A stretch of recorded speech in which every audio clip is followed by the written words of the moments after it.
Alright, so Dylan Whyte stops Ebenezer Tetteh. He's pulled out after 7 rounds. I don't know. Where do I start with this?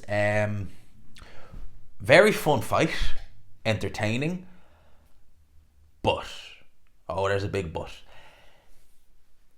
Dylan Whyte, right? So when he fought in Castlebar back in March, it was on Paddy's weekend.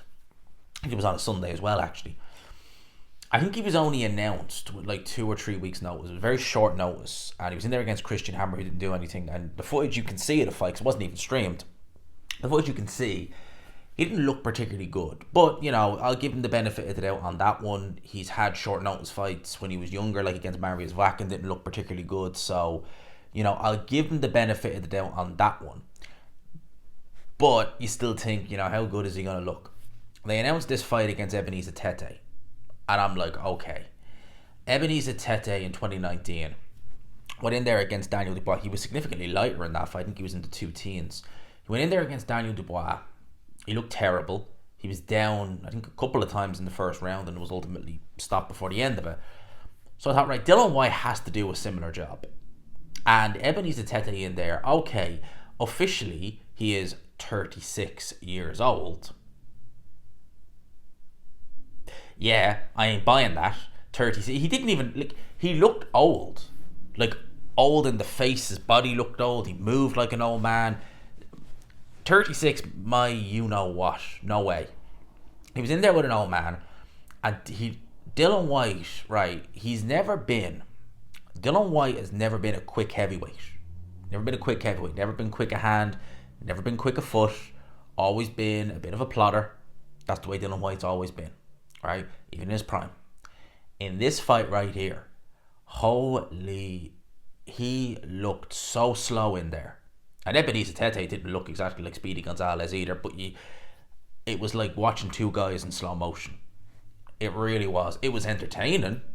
Don't get me wrong, it was very entertaining. I enjoyed watching it. It was I've always said on this channel that we can have Fury Usyk next weekend, and it could be a really entertaining fight. It could be a high stakes chess game with moments of drama.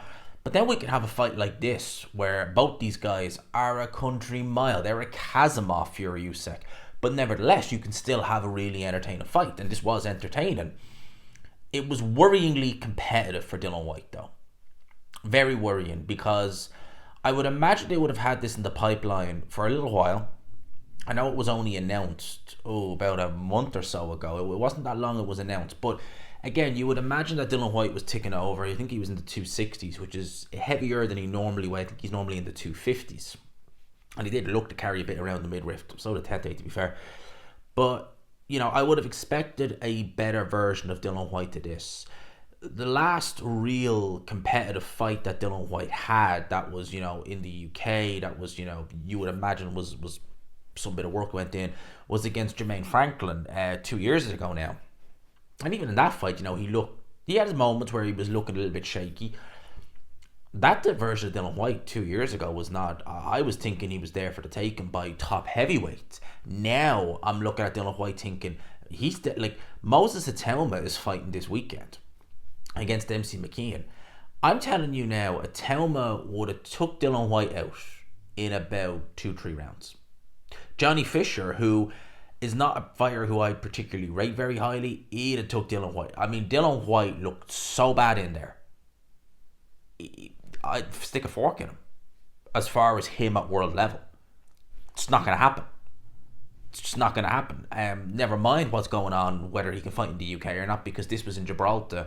I think it was the Polish Boxing Board of Control. I don't think that's the correct name for them, but it was the Polish Commission who sanctioned this bout. So he's still not having any dealings with the British board, so he can't fight in the UK. So we were led to believe, because if he could, he would. Why would he do this in Gibraltar, of all places? And he looked awful in there. I think for Dylan Whyte, I'll talk very briefly about the fight. So it was, from the get-go, Dylan Whyte, his jab is still somewhat useful. And when he did use it, he had good effect with it. Ebenezer Tetteh is very, very crude. He didn't appear to have the greatest stamina in there. He was swinging a lot with shots. But Dylan Whyte, I mean, Dillian Whyte was staying in the pocket. He was staying in front of Ebenezer Tetteh. At times, Tetteh was able to land.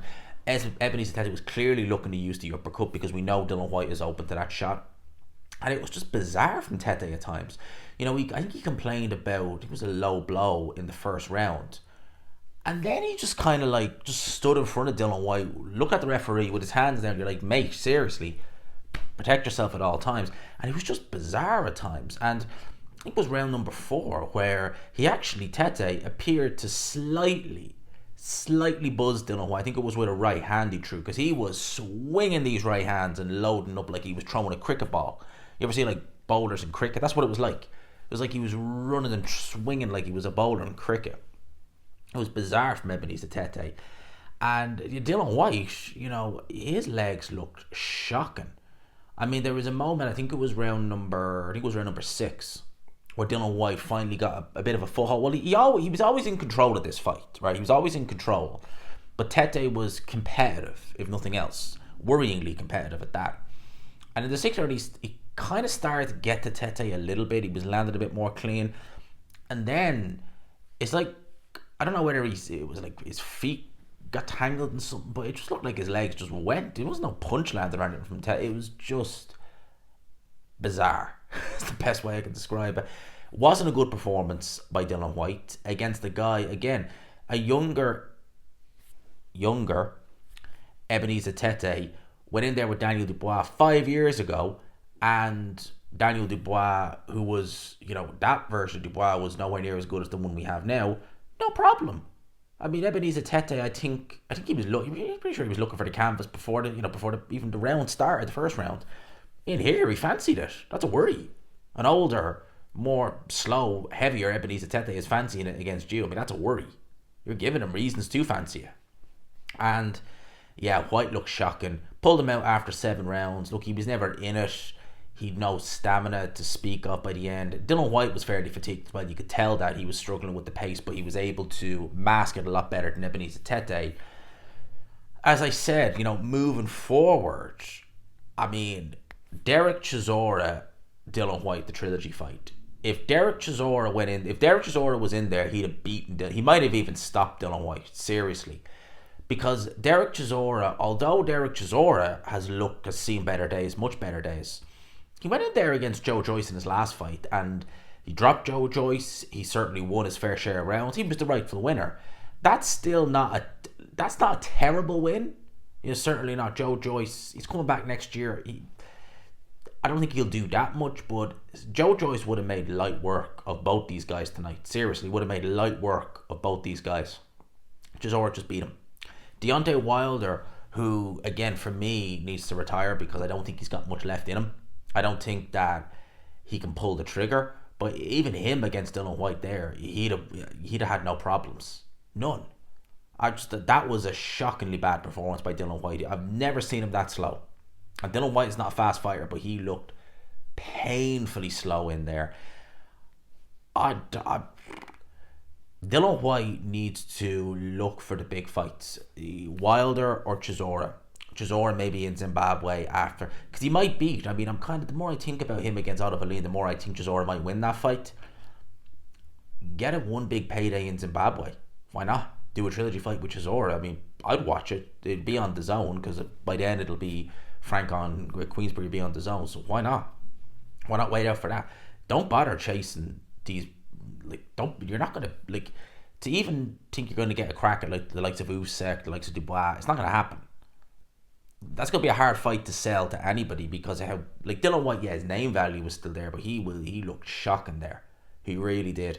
The likes of a Coley would be the top 10, top 15 heavyweights, as well as prospects.